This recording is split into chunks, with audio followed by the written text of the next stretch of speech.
이재명 대통령이 5월 9일까지 계약하면 중과 안 한다고 했습니다. 살면 세금이 최대 82.5%인데 차라리 자녀한테 증여하는 게 낫지 않을까? 몇십만 원의 상담료로 몇천만 원, 몇억 원의 절세를 하실 수가 있습니다. 꼭 전문가와 상담을 하세요.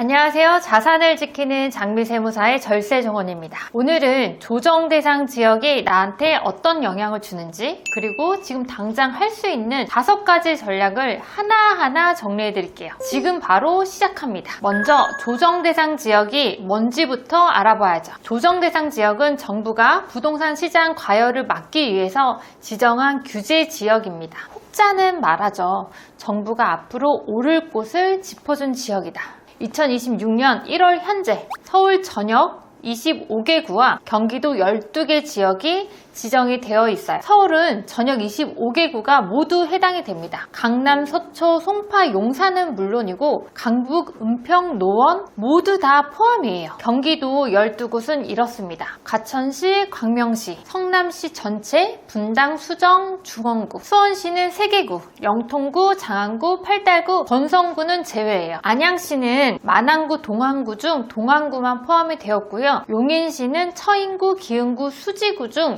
수지구만 해당이 됩니다. 부항시와 하남시는 전체 지역입니다. 내 집 위치부터 먼저 확인을 하세요. 조정대상 지역은 취득할 때도 영향을 줍니다. 만약 내가 집을 살 때 그 집이 조정대상 지역에 있다라고 하면 나중에 1세대 1주택 비과세 받으려면 우리가 2년 보유 플러스 2년 거주가 필요해요. 원래는 2년 보유만 하면 되는데 조정지역에서 취득을 하면 거주 의무 2년이 추가가 되는 겁니다. 단 예외가 있습니다. 계약 당시에는 조정대상 지역이 아니었는데 잔금일에 조정대상 지역으로 변경된 경우, 그리고 계약 당시 세대 전원이 무주택자였고 계약금을 지급했다면 이때는 거주 의무가 없습니다. 2년 보유만 해도 1세대 1주택 비과세 혜택을 받을 수가 있어요. 다만 조정대상 지역임에도 불구하고 거주하지 않고도 비과세 받을 수 있는 상생임대주택이라는 제도가 있는데 이건 다음 영상에서 다뤄보도록 할게요. 이번에 양도할 때입니다. 내가 집을 양도할 때 그 집이 조정대상 지역에 있고 내가 2주택 이상 보유하고 있다면 양도소득세 중과가 적용이 됩니다.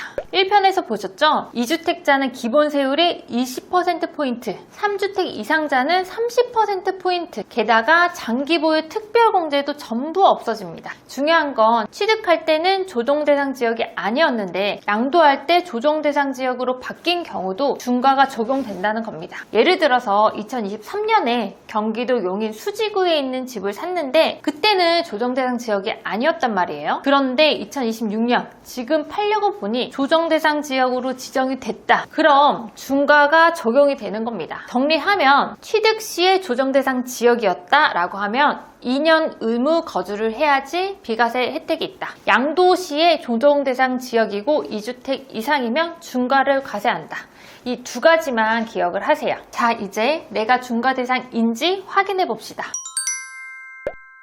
중과가 적용되려면 2가지 조건이 모두 충족되어야 합니다. 첫 번째, 양도하는 집이 조정대상 지역에 있을 것. 두 번째, 2주택 이상 보유할 것. 둘 다 해당이 되면은 중과 대상이에요. 하나라도 아니면 기본세율이 적용됩니다. 예를 들어 볼게요. 서울 아파트 2채. 먼저 파는 주택은 2주택자로 20% 중과 대상이 됩니다. 서울 한 채, 부산 한 채는 어떨까요? 부산은 조정대상 지역이 아니기 때문에 부산의 주택을 팔 때는 중과가 되지 않아요. 하지만 부산 주택을 보유한 채 서울 주택을 판다면 2주택자이기 때문에 중과가 됩니다. 경기 화성시의 2채. 화성은 현재 조정대상 지역이 아니기 때문에 2주택자여도 중과가 되지 않습니다. 대신에 화성은 한 채만 있는 사람이 양도한다면 화성은 2020년 6월 19일부터 2022년 11월 14일까지 전 지역이 조정대상 지역이었기 때문에 이 기간 중에 취득을 했다면 거주 2년을 하셔야지 1세대 1주택 양도소득세 비과세를 받을 수 있습니다. 이제 주택수 계산입니다. 2주택이냐 3주택이냐에 따라서 세율이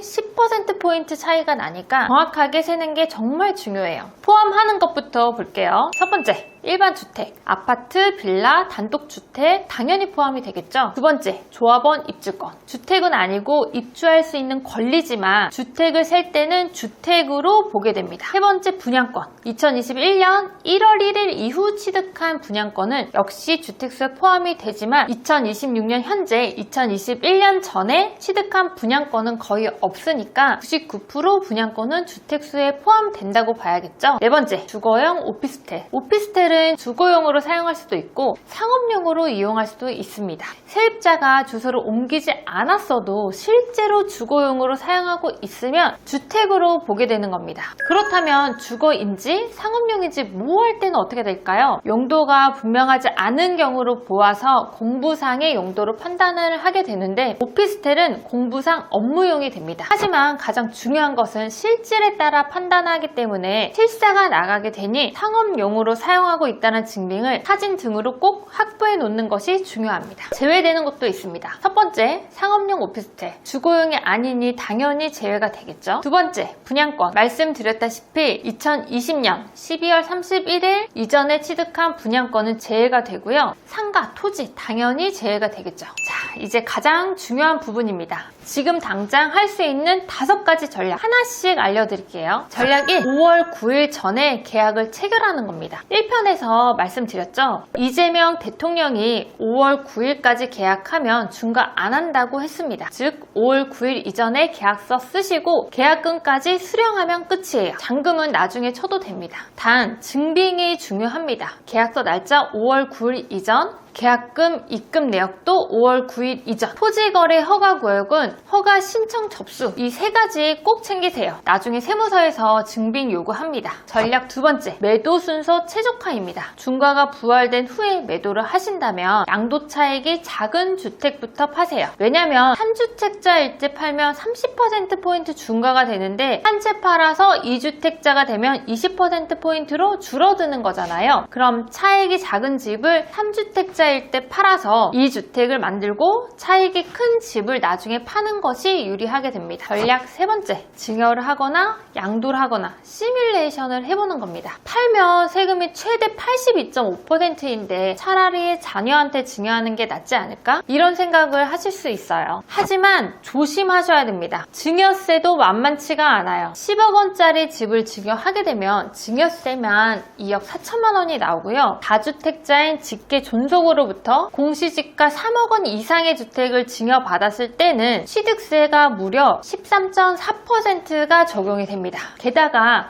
증여는 되돌릴 수가 없습니다. 그래서 반드시 양도세, 증여세 정확하게 계산해보고 결정하세요. 이건 세무사 상담이 필수입니다. 전략 네 번째, 관망 전략입니다. 굳이 지금 팔지 않고 그냥 들고 있으면 안 될까? 이것도 하나의 전략이 될 수가 있어요. 왜냐면 정책은 언제든지 바뀔 수 있기 때문입니다. 유예가 1년 뒤에 다시 돌아올 수도 있고요. 집값이 더 오르면 세금 내고도 이익일 수가 있죠. 보유 비용, 양도세 계산해보면 버티는 게 나올 수도 있습니다. 하지만 이건 본인의 현금 흐름과 리스크 감수 능력에 따라 달렸어요. 신중하게 판단을 하셔야 됩니다. 전략 다섯 번째, 그리고 가장 중요한 거, 세무사, 전문가와 상담하기입니다. 솔직히 말씀드릴게요. 이건 정말 복잡합니다. 주택수 세는 게 힘들어 하실 수 있지만 임대주택, 상속받은 날로부터 5년이 경과하지 않은 상속주택 등 주택수에서 제외되는 규정도 있고요. 장기보유 특별공제의 적용 여부, 1세대 1주택 특례, 비과세 요건 등등 개인마다 상황이 다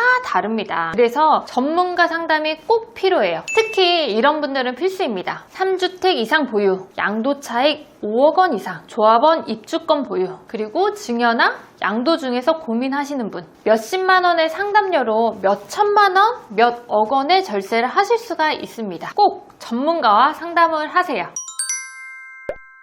자, 정리하겠습니다. 조정 대상 지역 확인, 서울 전역과 경기 12곳입니다. 두 번째, 취득시 조정대상 지역이었다면 보유와 거주 의무 2년을 채워야지 됩니다. 세 번째, 조합원 입주권, 분양권 등 주택수를 정확히 계산해야 됩니다. 네 번째, 주택을 정리하실 생각이었다면 5월 9일 전에 꼭 계약을 체결하시고 계약금까지 수령하셔야 되세요. 다섯 번째, 중과 부활된 후에 매도를 하신다면 매도 순서는 양도 차익이 작은 주택부터, 그리고 가장 중요한 것, 세무사, 전문가와 상담하기. 이것만 기억해 주세요. 5월 9일까지 약 100일 남짓 남았습니다. 시간이 많지 않아요. 지금 바로 체크하시고 필요하면 전문가와 상담하세요. 여러분의 소중한 자산 제가 함께 지켜드리겠습니다. 도움이 되셨다면 구독과 좋아요, 알림 설정까지 부탁드립니다. 궁금한 점은 댓글로 남겨주세요. 장미세무사의 절세정원이었습니다. 감사합니다.